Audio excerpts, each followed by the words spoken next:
Business is made up of lots of ups and downs, and I think there's a lot of people who get into business thinking it's going to be easy.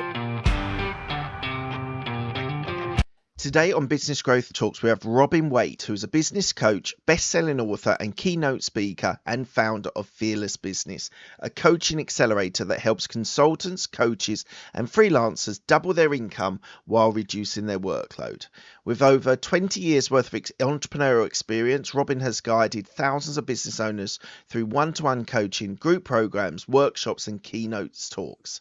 His coaching focuses on product architecture, fearless pricing and lead generation, helping clients build sustainable, profitable businesses without burnout. He is the author of 5 business books, including Online Business Startup and Take Your Shot, the latest boasting over 300 5-star reviews on Amazon.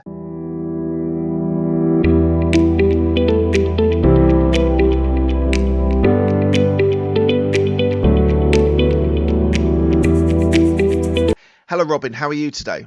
Yeah, it's great to be here. I'm very excited for our upcoming discussion.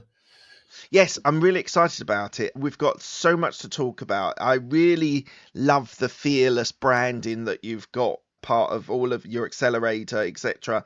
So I want to ask about your branding as well. But as we start with all of my guests, the first question I ask is, what does a business mindset mean to you? So I'm a big fan of fixed mindset versus growth mindset. And obviously growth mindset is the bit which is far more interesting. A lot of people get into business because they think that it's the easy way out, really. If somebody's maybe got a job which they're working in, so working a 9 to 5, maybe not making the money which they want or don't have the freedom which they want, they'll start a business up thinking that it's going to give both of those things. And it will do eventually. But to be fair, most businesses, when you start out, it's never just a straight line upward trajectory of success and freedom and prosperity. Business is made up of lots of ups and downs, and I think there's a lot of people who get into business thinking it's going to be easy, and then the moment things do get a little bit hard, they tend to either blame themselves. That's quite common. So their mindset tends to shift to, they start to lean into fear and believe that it's harder than they thought it was and there's no way out. But also, as a part of that, I think we tend to get into the fixed mindset of seeing how other people are doing it and think that's the right way to do it.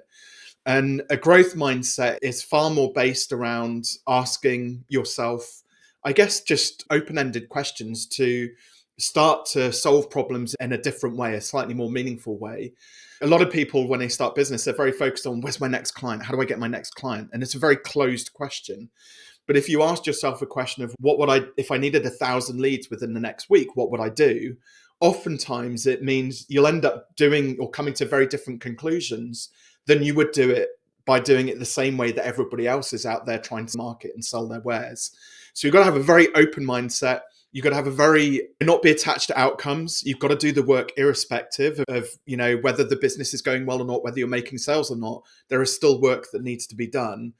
And if you can just get into those good, positive routines and habits, then the success, the prosperity, the freedom will all come along behind that.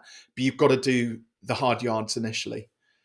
Yeah, and as you say, growth is never linear, that it goes up in a perfectly straight line and that after a year you'll be here, a year you'll be there. It's very much zigzaggy and ups and downs that you have to face. If you're committed to it and you're able to keep moving forward, I like fixed and growth mindset as an outlook on your mindset. I also like getting better at what you're doing, just 1% every day, and you'll be astonished how quickly you move forward by doing those sorts of things. So I think they're both really valuable ways of people just taking one step further forward every single day. That's all we need to do. Yeah, I can't remember who it was who said it, but it was on a podcast recently. I think it was possibly Dan Priestley or somebody like that said, what's a better approach to business? Is it doing 1,000 things one time or doing one thing 1,000 times? And of course, it's that. Go on. So that's actually a quote from Bruce Lee. My mentor that I worked with for a number of years said, I'm not worried about the person who practices 1,000 kicks once. I'm worried about the person that practices 1,000 times just one kick. Yeah, that's it. And I think business owners, we get very distracted by lots of shiny things, especially in the modern Yeah, world of running a business online these days. And again, find 2 or 3 things which work for your business that you can enjoy doing each and every day. Just yeah, like you said, just take that one step and perfect it, make it ever so slightly better each and every single day. And you will go a lot further. It's something which there's a book called The Slight Edge, which talks about just building those positive habits every single day. And yeah. even something like habit stacking, just waking up in the morning and making your bed, and then once you've made your bed, going down and having your morning coffee, I don't really have time for journaling and things like that because I've got 2 kids, so my day starts at 6 and it doesn't end until sort of 10 o'clock at night looking after the Right. girls. Actually, but what I do is on the school run, I'll be thinking about my day ahead and what's three items which I need to get done that day so that I can end my day feeling like it's been successful. Yeah. Amazing. Right. Next question. Tell me one thing about your upbringing which reflects on who you are today. So we're from a very middle class. So I suppose I fall into that category of being ever so slightly privileged. A white male born in the UK to busy but a very hardworking parents. I've had a lot of opportunities which have been gifted to me through my parents' hard work. But one of the challenges which came with that is because me and my brother went to a private school locally, and I do occasionally get reminded of that by my mum, but then I'm like, I got an 80% scholarship, so actually I paid for 80% of it. You only had to pay for a fifth of it. I am grateful. I sound like I'm very ungrateful. I am incredibly grateful for the opportunity, and it was a wonderful school. But as a result of that, my parents actually ended up with very little money because it all went into our schooling. So we didn't have things like family holidays, or a lot of the time I was helping my dad with DIY jobs at home. And I remember when I finished my schooling, so there's 17, 18 years old, one of my favorite or happiest memories was me and my dad were sat on the apex of the roof that we had just spent a couple of months building in the summer holidays after I completed my exams. And there's just been that work ethic bred into me, and I didn't get paid for any of that. So I had paper rounds, which I was doing. I was waiting on tables at a local pub and things like that. I've always been very much get after it. If you want something, get after it. You've got to work hard. You can earn your own money. And I left 18. I then ended up getting a job, which was supposed to just be a summer job. I ended up working at that company for 4 years. So in fact, I even said to Mrs. Waite the other day, Charlotte, my wife, I said, I've been working for 25 years because I'm 43 now, literally 25 years nonstop. So my parents gave me that work ethic, but also it's meant I found it very hard to have like guilt-free time off and to take holidays and to, rather than constantly be working, actually stop and spend time with family. So there's a really positive side to it, that I think I have a very strong work ethic. But on the other side of it, that family dynamic is something which I've had to learn as I've got a bit older.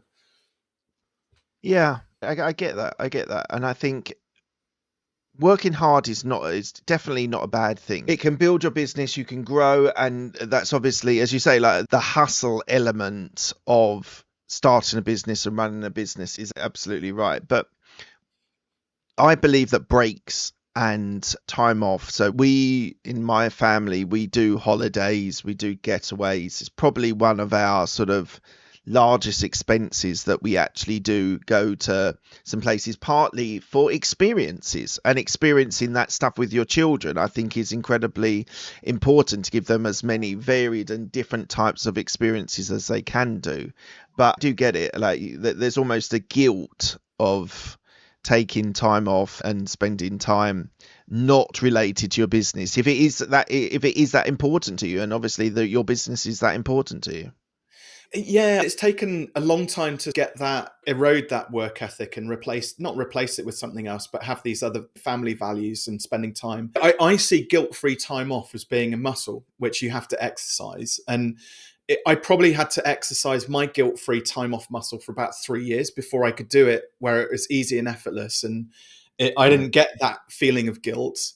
So something as simple as just I now take every Friday off, for example. And Oh, I nice. couldn't just necessarily sit around doing nothing, albeit sometimes I do, but I have to go and get my hair cut, or I'll go up to a local spa hotel and maybe have a massage and do some writing or something like that. Or if I feel like it, I might come into the office and do a little bit of work out here, but it's out of choice. But I don't do any client coaching work, for example. I don't do any podcast interviews. try and minimize essentially that Friday load as much as I can.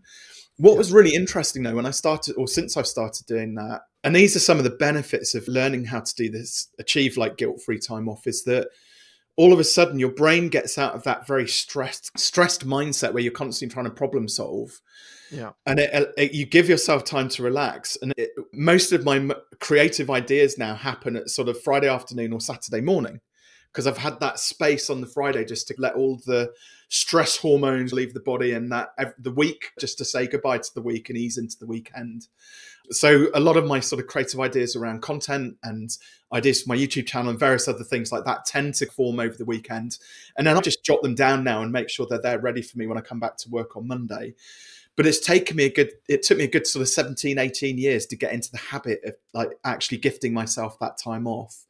Oh, that's something, Robin, I'm not very good at. Taking, I don't think I could actually cope with by taking a Friday off. I think it's brilliant. I think it's an amazing thing to do. I have trouble switching off. That's why I have to go on holiday, because switching off is actually quite a struggle for me, to be able to just literally switch off and not think about the business. But yeah, well done you. Well done you. All right. So what inspired you to move from a digital agency to then launch the Fearless business?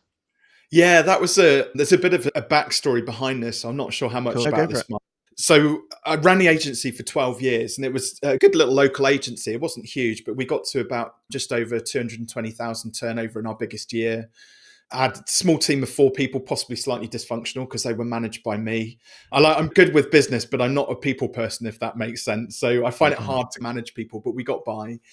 But we, in 2016, started to get to doing we had about 180 clients. So there's a lot of demands on getting projects over the line and deadlines. And we were doing some all-nighters, and 180 clients who are constantly needing support on their websites and brands and stuff like that. And I'd had this creeping just tiredness over a period of time, and it came to a head early in 2016 when our second daughter was about to arrive. We had 2 planned cesareans, and I went out with my cycling buddies and ended up having a breakdown. We went down this hill at 52.5 miles an hour on my push bike. It's the fastest I've ever been. And I got to the bottom of the hill, and probably a bit of adrenaline, but obviously all of this creeping sort of stress had built up, and just burst into floods of tears at the bottom of it. Sent my cycling buddies on the way to go and get me some coffee and cake, and I said I'd meet them back at the cafe in a bit. And I just spent a bit of time processing what was happening. And it just transpired. I was burnt out. I didn't see the second daughter's about to arrive, and I didn't want her to have this dad who was never available, constantly working. Remember what we were talking about at the start. Sure. And it became very apparent to me that just agency life wasn't for me. And with hindsight, probably I ended up selling it, but with hindsight, I wouldn't have actually sold it with what I know now, because I would have one of my team would have been great as a manager in that business, and I'd have run it more as a passive business and then started something else up on the side. Yeah. But as it happened, I got an offer, not for much money, but enough that I could, again, guilt-free, just walk away from the business with my clients being looked after and a bit of cash.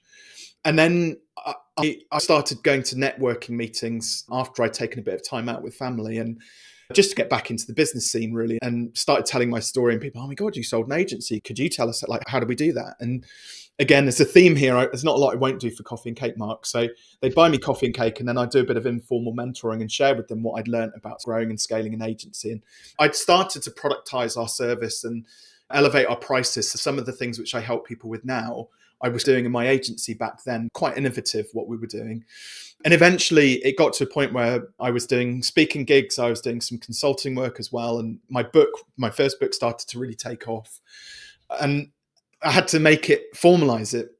And one day I was talking at this event, and this is the punchline for it now. I was speaking at this event in front of about 100 people. And somebody asked me, how do you define whether a business owner or an entrepreneur becomes successful or not? And I said, the most successful entrepreneurs just fear the things in business ever so slightly less that stop everybody else from achieving their goals. And I had a really good friend in the audience, Adam, who was listening in, and he stood up midway through whilst I was doing this talk, and he pointed at me, he's Robin Waite, the fearless business coach. And I was like, yeah, I quite like that, Adam, but I'm doing a talk. Can you sit down? We'll talk about it afterwards. Anyway, so it stuck. In 2017, I launched the Fearless Business Accelerator. And I am so fortunate to have stumbled into this career, which I just absolutely love. The conversations I get to have with business owners, and then to be able to see the impact which it has on their lives. Something I think which I was hunting for whilst I was running my agency, but I didn't feel I ever quite achieved it. And where the business owners I work with, was one particular couple who were able to, because of the work we did on their pricing, save up for their deposit on their first house. They saved up and could afford their dream wedding. Rich ended up bought an office in his local town so he could have a separate workspace from home. And then eventually, and I mean, bearing in mind, this is like a 4 or 5 year journey. Eventually, Amy, his wife, was able to leave her job in the NHS and come and work now in the family business. It's just incredible when you I've chosen purposefully to work with grassroots businesses because that's what I've done all of my adult life. I've run businesses myself, small businesses. And I just love being able to see the impact like firsthand when you can see these transformations which people are having with their lives. The corporate side of things, I kind of dipped into that, but couldn't see the impact so much as working with the small businesses. So that's really where I realized my passion was. But yeah, business owners really just find these, they're not excuses, but they put barriers up there, and it's mostly driven by fear. So could be fear of failure, could be fear of what their friends or family are going to think of them through trying to launch this business idea. It could be a fear of success, even what happens if this thing blows up and I get really busy. So there's all these different fears around what stops business owners. And it's like sometimes you see them and they're so close to that pot of gold, they don't realize it. They're teetering on the edge of, oh, but I know I need to put my prices up because I'm not making enough money just yet. But they just won't quite do it because they think that they're going to get rejected by all of their client base. And all it is, it's not, we don't eradicate the fear. We're not taking the fear away because that is just a natural human trait. The idea is just to reduce fear enough so that you can lean into it, step into that fear and do the thing that's hopefully going to get you that step closer.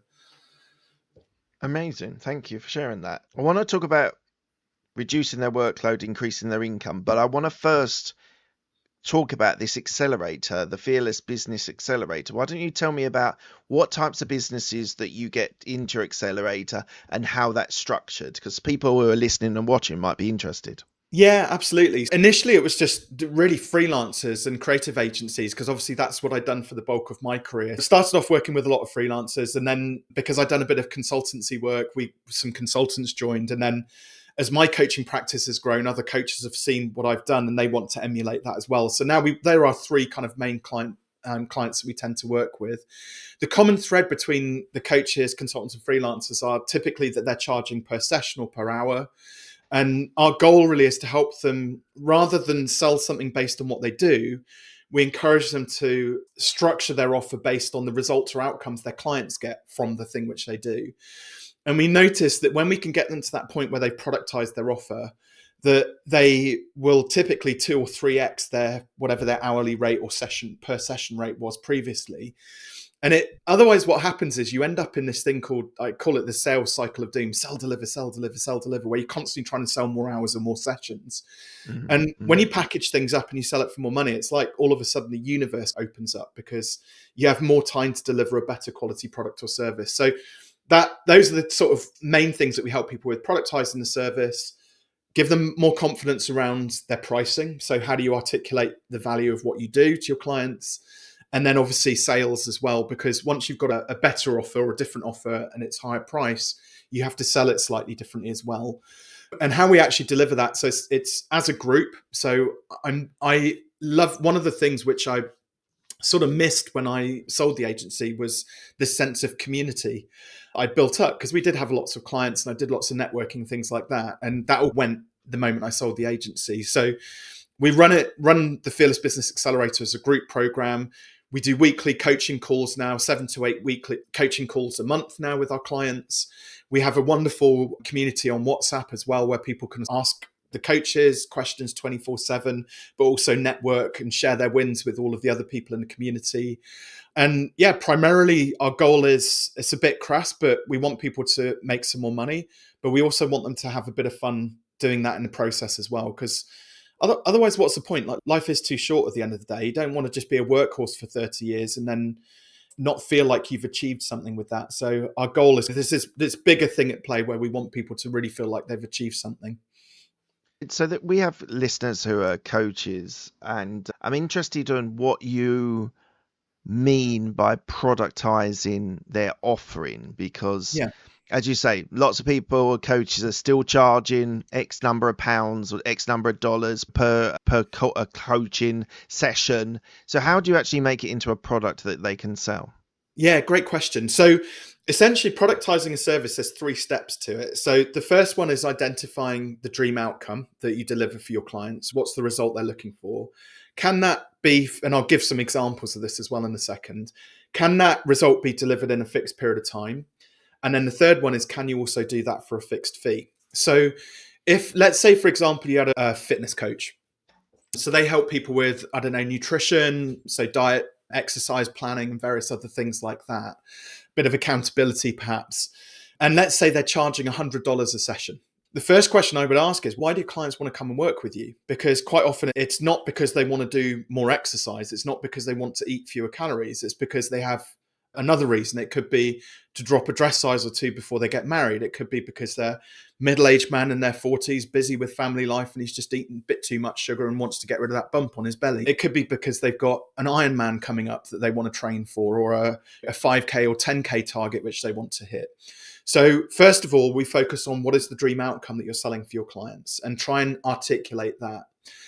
The second stage is, can that be delivered in a fixed period of time? One of the examples I always use is, and I wrote about it in the book, which we may well touch on a bit later on, but Russ, who was a golf professional, he used to sell lessons essentially. And I said to him, what's happening like here? Why clients don't show up for lessons? And I said, can you just dig deep and give me one client who had something specific they want to achieve?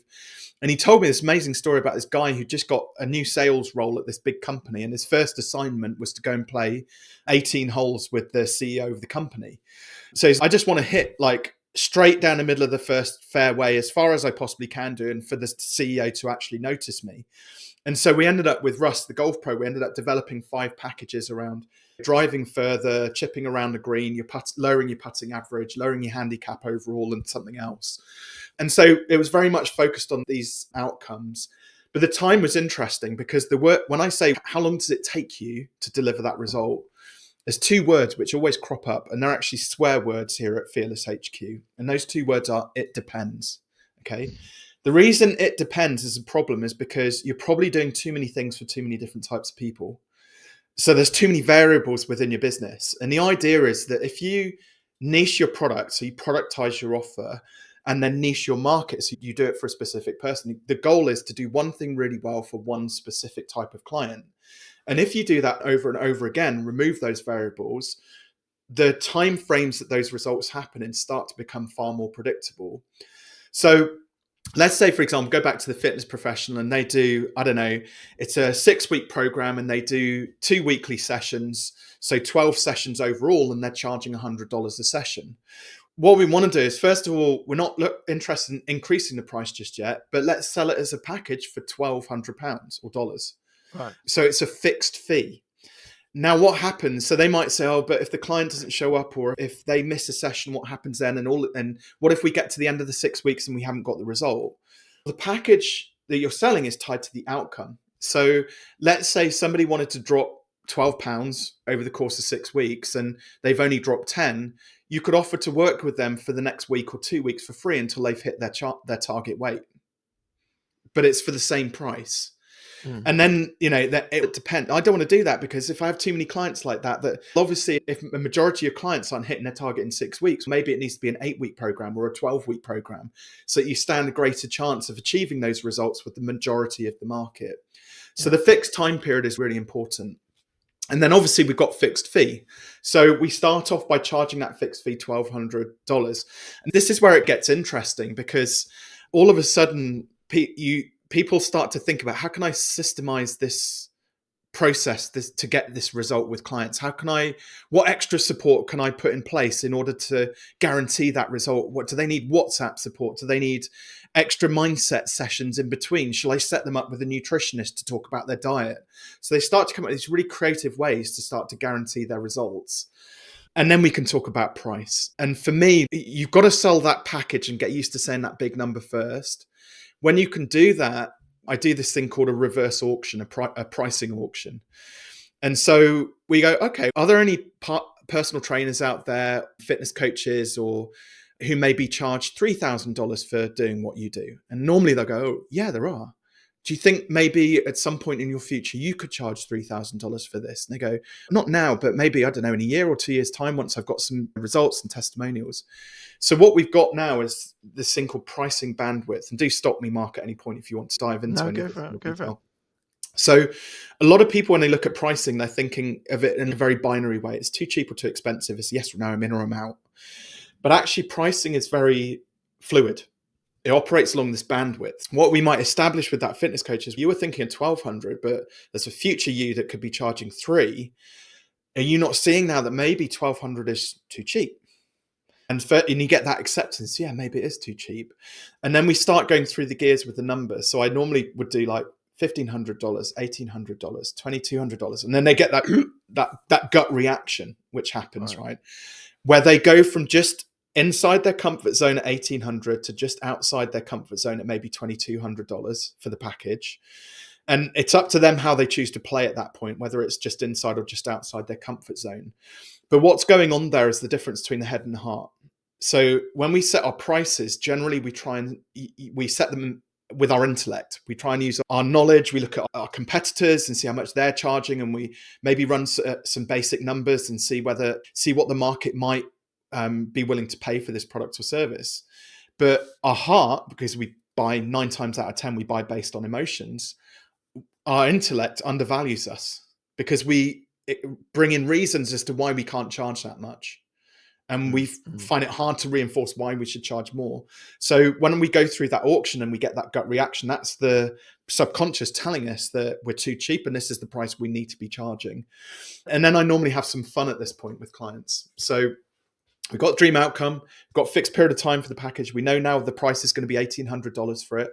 So your job is to now go and find 10 people, pitch them $1,800 for this package. And just through experience, I've been doing this for long enough now. Most people, when I lay it on down as a bet, basically, I say, so you're going to pitch 10 people. If you pitch 10 people and none of them say yes, I'll become your first client. So they're guaranteed to win. They'll get a client irrespective, right? So even if all 10 people say no, and they're going to get me as a client. But there's a couple of caveats. One, they have to document the process. So they have to record those conversations just so I can give them a bit of feedback as we go through. And if they're 0 and 5, i.e. they've done 5 pitches and no clients, then at that point, I actually offer a free sales training. So I do a full sales role play with them, handling objections and various other things like that. And so all of this is about building up your confidence about being able to pitch that big number, but you have to be sold on the concept of the value you deliver first. So that's that whole piece around like getting comfortable saying that big number is all about selling themselves on the idea. And from there, it's just practice. Again, muscle memory, just pitch, you might sell one, pitch, you might sell one, pitch, you might, and then pitch, bang, we sell one. And then we're like, now we're in the game. Now we get it. Yeah. And actually like 90% of what people learn when it comes to increasing your prices is mostly just hearing themselves say a higher number, because that's them talking themselves into it. Yeah. Interesting. What's been your biggest challenge that you've faced with growing the Fearless business? So the biggest challenge was very early on. I was doing mainly one-to-one locally here in Gloucestershire with clients. And so, do you know, it's one of those dumb mistakes where you look back and you go, oh, that's stupid, wasn't it? Fearless business coach. But I am the Fearless business coach, but I'm not immune to bouts of stupidity as well, because I think every business owner has these moments. So I got to a point in my first year where I've done 6 figures in every year bar one. So bar my first year. And I used to wear it like a badge of honor, again, touching on something we talked about before. I had another coach come into my office about 1.5 years into me starting. And she said, Robin, I think I'm a better coach than you. That was a red flag. But Robin, I think I'm a better coach than you, but I don't understand why you're so much more successful. And so I asked her, I said, how many consultations have you done recently? And she started counting on one hand, 1, 2, 3, 4, 5, 4 or 5. And I went, oh, 4 or 5 in the last week. That's not bad. And she went, no, 4 or 5 in the last year. And so then I said to her, So I was like, in the last year, I've done 125 consultations. I've done 44 podcast interviews. I've spoken at 48 events, set up my own podcast. I set up my networking events so I could actually get my first speaking gig, and we ran 12 of those. So I listed off all of this stuff, and you could see her eyes widening. And I used to wear that like a badge of honor that I'd done all of this work, and it paid off because I got 44 clients. Yeah. But as a coach, at doing one-to-one, you have a limited capacity. And so I was way over capacity. I was also driving around the countryside doing all of this stuff and thinking that in order for people to get value, I should go to them. And I went on a retreat to Cyprus in 2018, early 2018. And one of the coaches there said, Robin, I don't understand. You look absolutely exhausted. What is up with you? I said, that's why I'm here, because I'm tired. Just had enough of this, like driving, doing all this work and stuff like that. I said, how many hours are you coaching? I said, about 20 hours a week. What are you doing with the rest of the time then? Driving. I was like, and I made excuses. It's fine. I get to listen to audiobooks and stuff like that. He said, have you heard of this thing called the internet? I was like, yeah, haha, very funny. He said, you can do like Skype calls, Zoom calls and stuff like that now. You don't need to be driving around seeing all of your clients. And it was an absolute game changer. I'd set up this dumb rule that in order to be a successful coach, and it comes from a place of, I wanted to just add as much value as I possibly could, but it wasn't actually serving me, that I had to go out and travel out to see all these clients and make it really easy for them. It was a game changer when I went online, because then all of a sudden I had this extra 20 hours a week. So first of all, like a bit of and just chilled out for a bit, but then started filling that time up with doing social media and growing my brand much more online, started to attract an international client base. And then finally, late 2018, early 2019, we launched the first cohort of the group program, which is what it is now. Got 32 clients enrolled, and we started that on the 2nd or 3rd of January 2019. And again, that was like game changer, going in less than a year, going from oversubscribed one-to-one to now not doing so much one-to-one, but in a group format, leveraged. So we were doing a weekly coaching call, and there was some peripheral work and things like that, but being able to serve so many more clients. And what was really fascinating, and I'd be curious if there are any other sort of coaches out who are watching this, listening to this, of their experience from shifting from one-to-one into group. But the results went through the roof when we went to group. Like the results clients were getting as a result of jumping on our weekly calls and things like that just went crazy, far beyond what I'd predicted. Because there's always this common misconception that if you go group, somehow it's watering down the coaching journey, the coaching experience for the individual.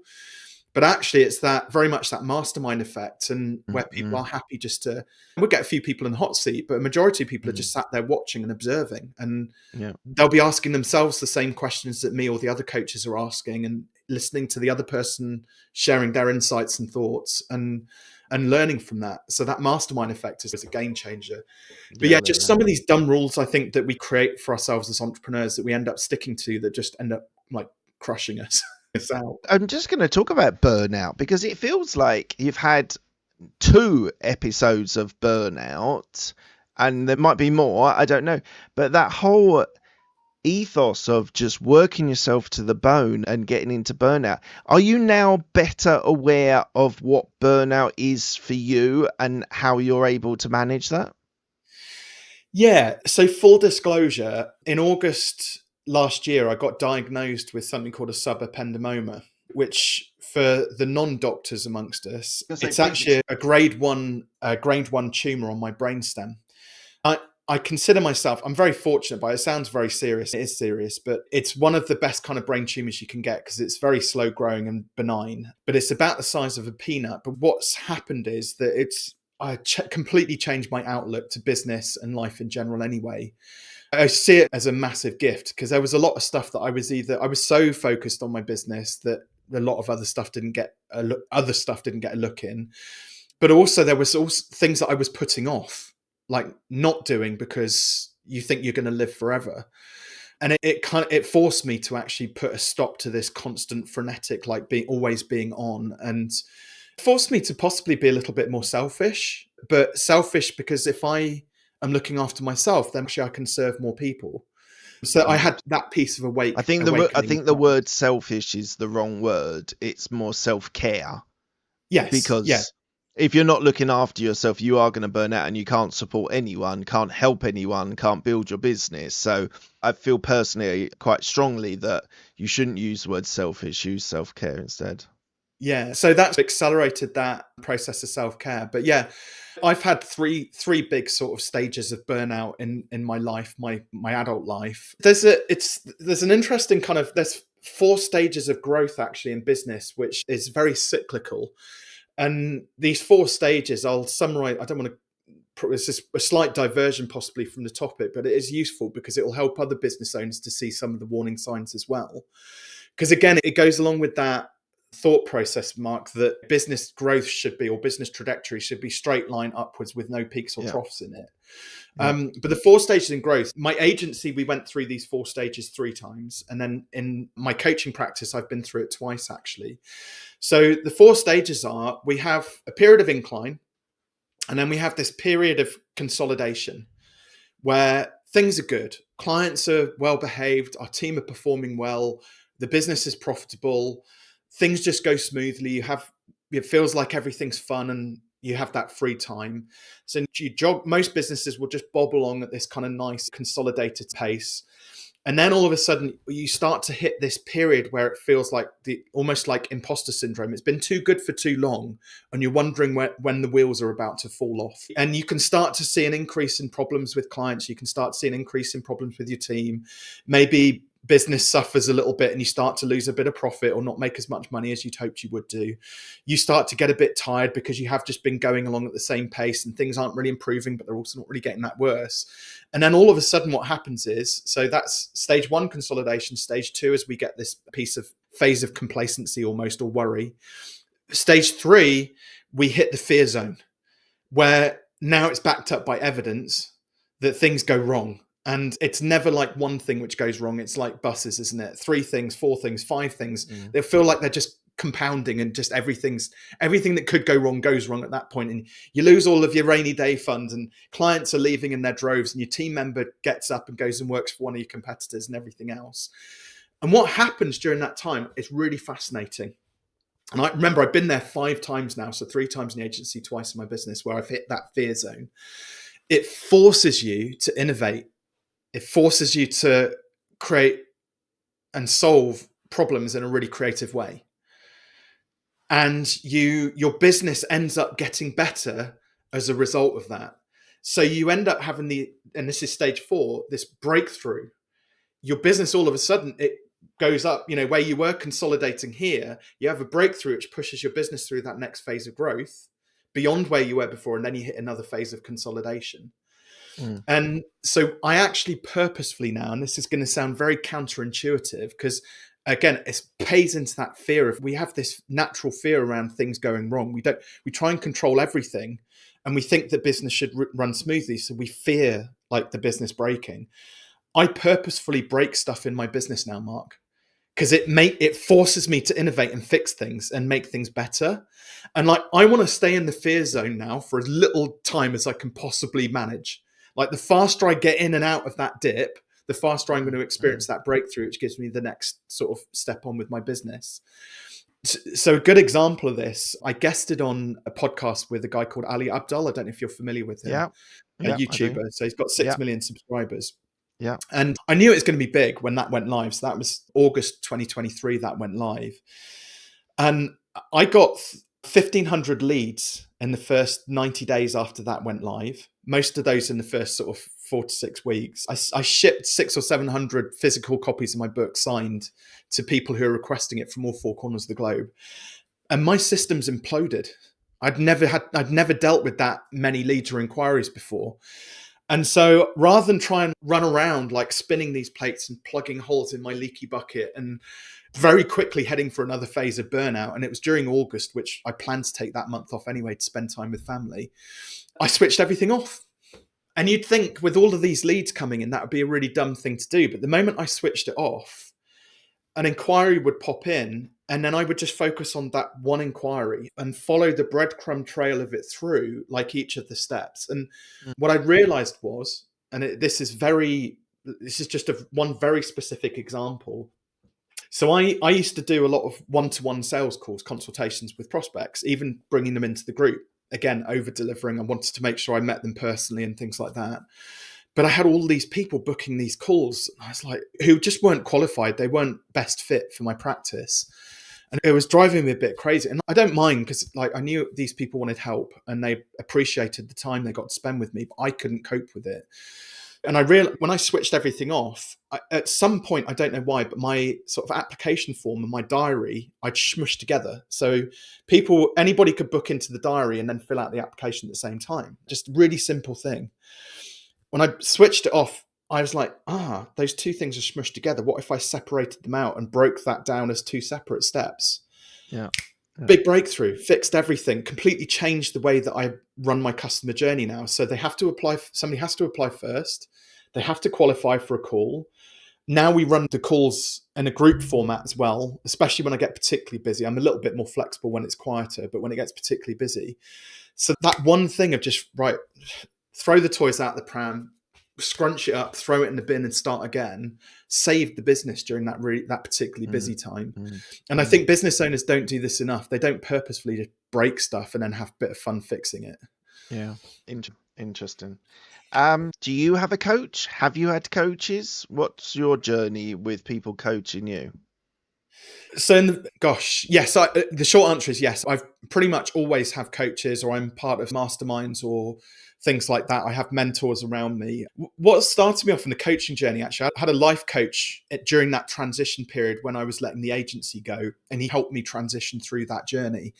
And one day he said, "Oh, Robin, do you know what? You'd make a really great business coach." And initially my reaction was, because we know what the coaching industry is. Let's face it. There's a lot of sharks in the industry. There's all of the 7-8 figure scaling BS that goes on online. It's all the shiny, the jets and the watches and all this sort of stuff. And I was like, I know it's not all like that, but I was like, oh God, really? Do business coach? But a lot of people search for it on Google. So I was like, okay, I'll call myself a business coach. Kind of makes sense. I trained there was an organization called Sherlaw's Coaching, originated in Australia, and then sort of they have a branch over here. So I did some work with a guy called Nick there, very much like in the sales space. And then from there, I've just progressed through. As I see a need in my business for something, I'll go out and get after it. And actually, most recently, I worked with a clinical psychotherapist, which sounds a bit odd from a business perspective, but again, it goes back to what we were talking about, that sort of toxic sort of work culture I created for myself and through growing up and my family life and things like that I was bringing into my business. Finally realized that I had to do a little bit of work on that side of my personality, my psychology, in order for it to benefit the business. So that was the catalyst for being able to take off those guilt-free Fridays and things like that. So coaching, for me, if you identify a gap or a problem, I always try and find coaches to fill those gaps basically when I need it at that particular point in time. And then there's a couple of masterminds which I'm a member of now. I love going to conferences. I almost see that as part of my personal development, my CPD points that I give to myself. Try and get along to several big conferences each year to up my skills. Massive. Are you familiar with Rich Litvin? No. So Rich Litvin wrote a book called The Prosperous Coach, which I think sold 150,000 copies or something like that, or more maybe now. In my eyes, is one of the best, most talented coaches on this planet. So he now coaches other coaches. It's a bit meta. But he's got this amazing podcast, which every week he releases either a coaching conversation or he just talks around a subject for coaches. And I've done a couple of trainings with him, which I certified through. But that I'm constantly just tuning into Rich just to get the latest sort of ideas and philosophies around how to hold powerful coaching conversations and various things like that. So I'm constantly learning is the short answer to that. Amazing. What do business owners overcomplicate when they're running their businesses? What don't they overcomplicate?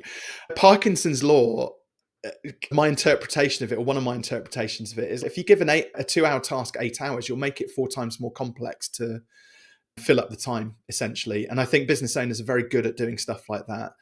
Business owners get very attached to stuff and end up doing it for too long. So I see people burning themselves out by, for example, spending 20, 30 hours a week doing social media, posting on LinkedIn, repurposing content, doing email marketing, doing blog articles, doing all of the stuff that all these gurus and experts tend to do. And not once do they stop and question whether the information, whether it's working or not, but B, whether what they've been told is appropriate for them. They just blindly carry on and do it. I've saved myself so much time I set a 90-day limit. So whenever something shiny comes into my life, I give it 90 days and then I decide whether it's working or not for me.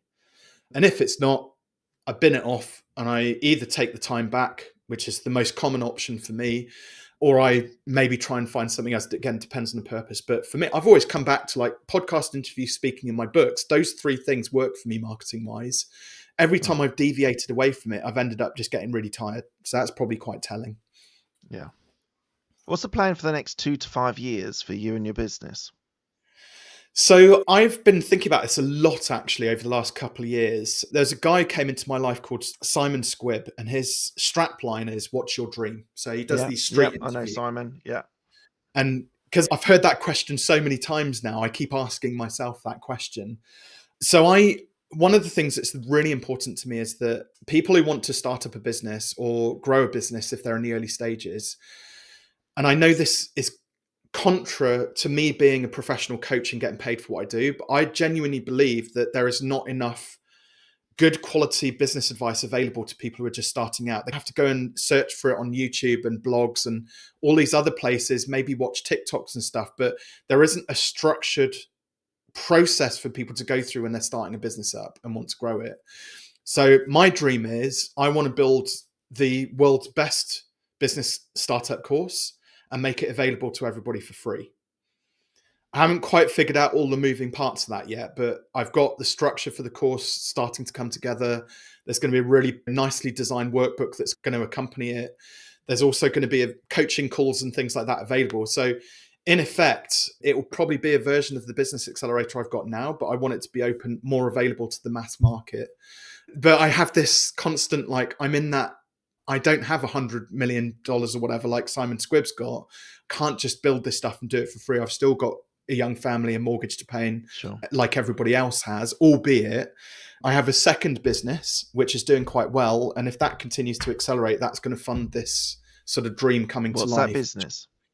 So it's an SEO business, basically, harking back to my agency days. But this is going to sound really weird. We don't have any like clients for it. It's essentially, it's like a backlink process where we help people to get blog article placements and things like that. And then we charge them a small fee, almost as like an intermediary. And we're going to be shifting soon into AI SEO as well as a part of that, because that's obviously big and it's coming very quickly as well. So helping people to get their websites found in AI engines like ChatGPT, Perplexity and things like that. But it happened, I was a happy accident, that business, probably something for another podcast, but it started out from just somebody emailing me saying, can you publish this article on your blog and we'll pay you $10 for it or £10 for it? And it was lockdown. Didn't know what's happened. So I said yes. And then it's grown to this business now, which in March we did 13.5K. And it's just gradually it's snowballing. So I'm hopeful. And I don't have anything to do with it. I've got this amazing guy, Tate, who now runs it. I found him about 6 months ago. We catch up once a week for maybe an hour. That's as much as my input is into the business, coming up with the creative ideas. So I'm hopeful that business will continue to grow. I love my coaching, so I won't stop what I'm doing in its current format, but I want to carve out this bit of time now to build the world's best business course. Amazing. We're coming to the end of the interview. I ask the same 6 questions to all of my guests. They're quick fire questions. They don't need a quick fire answer. First question is, what's the best decision that you've made? Oh, that's a best decision I made actually was finding Tate to run the second business more recently, but a lot of people tell you to hire early so that you can, before things get stressful. I waited until it got really painful and then I hired Tate because he then stepped into an already revenue generating role. So I didn't have to like pay him and then try and find the money. I had the money and then I could pay him. So that worked far better. Amazing. What's the best piece of advice you've been given? So Dan Priestley, actually, I did my first book. I was in a room, I don't know, with 60, 70, 80 people learning about how to write a book. And originally, Online Business Startup was going to be called Why Websites Fail. It's going to be a very technical book about website design, basically, and how to make your website better. I sheepishly put my hand up and I said, Lucy McCarroll, who was running it, I said, Lucy, I've got a question. There's this thing that I wish I'd known 10 years ago when I started running a business. Do you think I could put that in Why Websites Fail? And this voice piped up behind me. It was Dan in his Australian accent. And he went, I don't know if I can swear, but you can cut this bit out. But he went, Yeah, you can this one. Fuck's sake, Rob, just write it. Just put it in the fucking book, mate. It's a terrible Australian accent. Apologies if you're Australian listening to that. So that one chapter that I went to put in the book ended up being 10 chapters. And it was, Dan has this wonderful turn of phrase. What does he say? You don't write the book, write you, or something like that. And that was, Right. again, where I realized I had this wealth of business knowledge itching to get out. And that was, I think that book got published about 2 years before I sold the agency. So that was like Amazing. starting that business career, basically. That transition. Who's helped you most in your career? My wife, my long-suffering wife, I would say. She hasn't practically or physically helped me, but mentally she's stood by me when I've had all of my crazy ideas for growing my business and seen me go through those 5 dips that I mentioned and all sorts of stuff, and been a rock to me. And not suggesting that I couldn't have done it without her. I probably would have done, because I'm a bit stubborn and I'll get after stuff anyway, respective. But she certainly managed to take the edge off it for me. And I think in terms of longevity, I certainly wouldn't be in business now, I don't think, if she hadn't been around. Amazing. Tell me about a regret that you have. I massively regret selling my agency. And I know, like, hindsight is really great, but with what I know now and having built my coaching business to the same level faster, and now this content SEO business as well, I wish there was a Tate in my agency that I wish I'd just promoted him up to manager and just let him run the show whilst I explored doing other stuff. So yeah, but it's hindsight. I don't lose sleep over it, but I wish I'd kept. What are you most proud of? Oh, that's a good question. I think, again, I hope this isn't, I won't use the selfish word again, but I hope it's not too arrogant just to focus on myself for a moment. So I've been in business now. This is my 21st year in business. I've grown 3 6-figure businesses. I've reached a point now where I'm starting to build financial security for myself and really get to a point, and it's always been my dream. I wanted to provide for my family and give them some future security, especially my girls. They're getting to that age now where we are starting to think about secondary school and what happens beyond secondary school with education and houses and cars and you name it. And to be able to, I never wanted for the girls to struggle.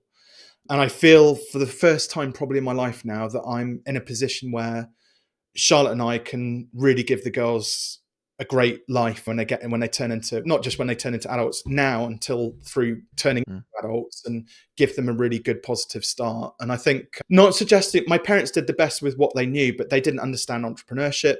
They didn't understand money. So I've had to learn all of that myself. They didn't have a healthy relationship. So I've had to fight and learn how to have a healthy relationship with my wife. So I'm just proud of a lot of those accomplishments. And I think it's all coming together. Now I'm 43. I feel like, yeah, it was all worth it. Good. It's amazing. Tell me one thing that most people don't know about you. So, well, I'll get through them quickly, but I'm going to share 3 things, actually. I hope that's okay. So first one is I've been down a hill at 52.5 miles an hour on my push bike, which not many people have achieved. That was GPS verified as well. I've surfed 12-foot waves in Morocco, and second time I caught one of those waves, which I think was even slightly bigger, my ankle hit the back of my head. And I nearly died. Ended up under the water for about 45 seconds and then eventually popped back up and dragged myself out. And then the third thing is I have a Guinness World Record. I don't think we hold it any longer, but it was for the largest speed networking event, which I took part in a few years back. So how many people were in that? I can tell you. 487. Wow. And how long was the speed networking session? Was it an hour? No, it was actually about 18 minutes, I think it was. So how they defined it was you had to network with 12 other people. So 30 seconds each, and then you would shift down a seat and then go to the next person.